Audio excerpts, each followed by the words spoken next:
Good afternoon, Trump's family. Welcome back to my channel. Have a good day and God bless you. Alright, we will come to today's news. And things are starting to heat up over in the state of Oregon.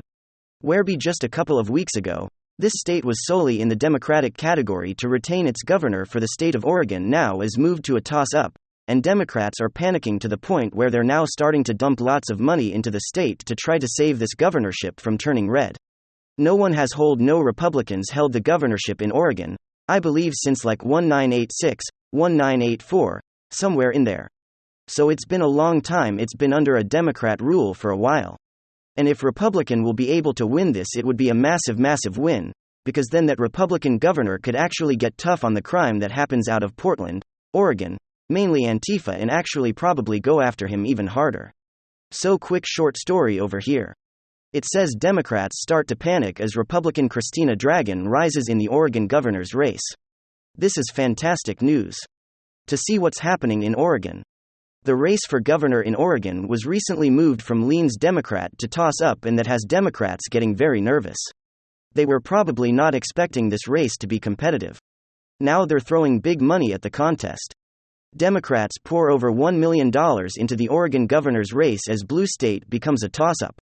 Democratic governor associations poured over $1 million into the Oregon governor's race last week in the largest contribution yet in the state. The association on Thursday contributed $1.25 million to Democratic candidate Tina Kotek. The Williams-Can Week report it bringing the group's total contributions to more than $3 million for Kotek this year. The news comes as Cook's Political Report on Friday shifted its Oregon race prediction from leans Democrats. The Hostap Kotek faces an uphill battle as a left-wing candidate in Oregon, where voters are concerned about the rising violent crime. Last year, Portland had the most homicides in history. Its history. When she served as State House Speaker, Kotek sided with rioters who damaged local businesses, flung rocket bottles and fireworks at police during the Portland summer 2020 protests. That is a far-left radical who is running for the Democratic nominee.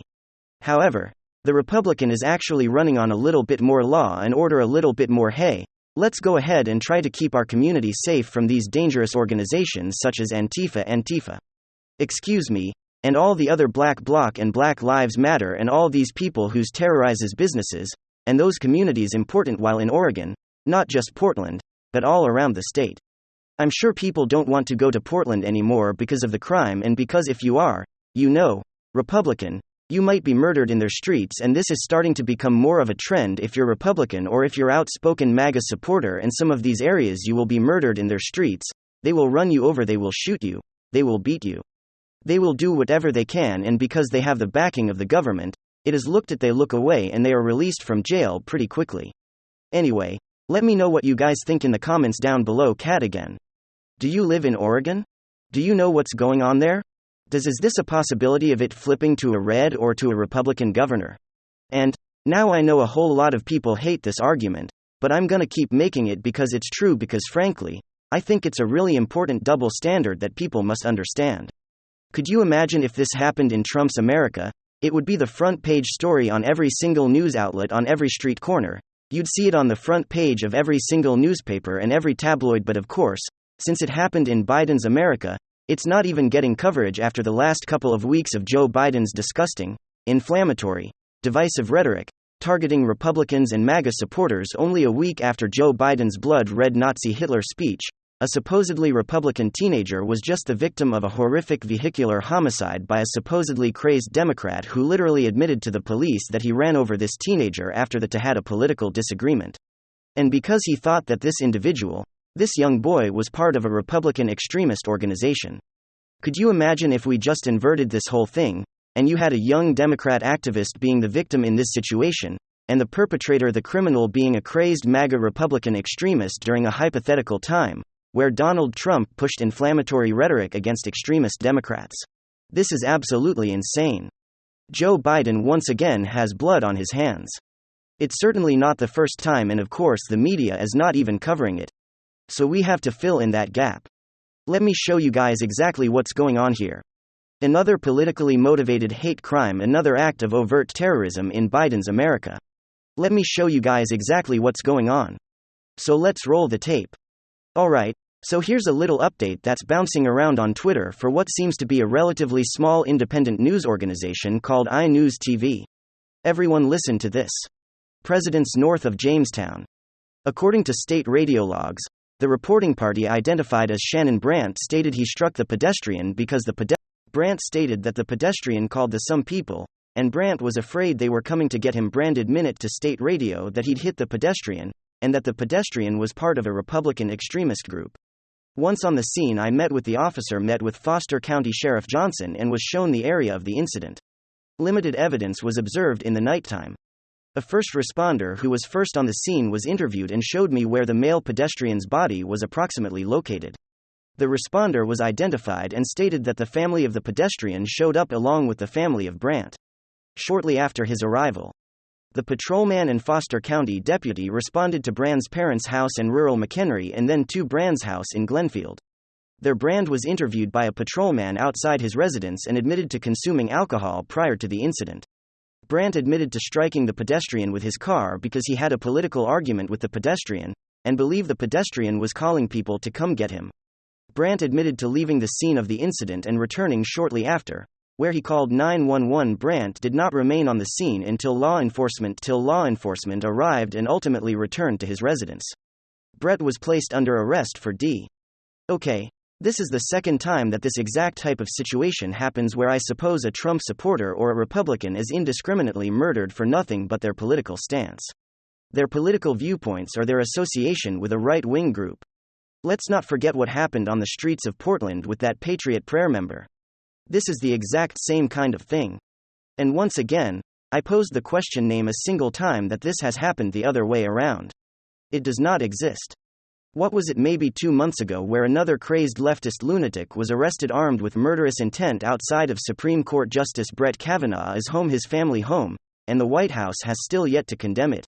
What do you think happens when you go on national TV and address the nation over and over again multiple times claiming there's an extremist threat in the country, and that threat comes from Donald Trump supporters?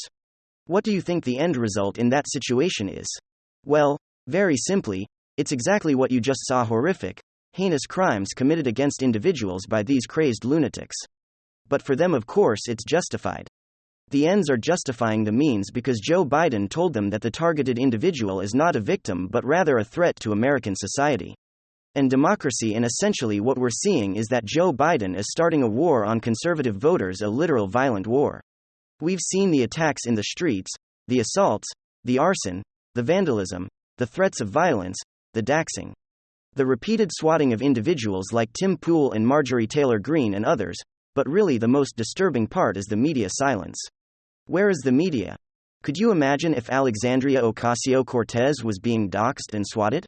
The entire media establishment would be up in arms?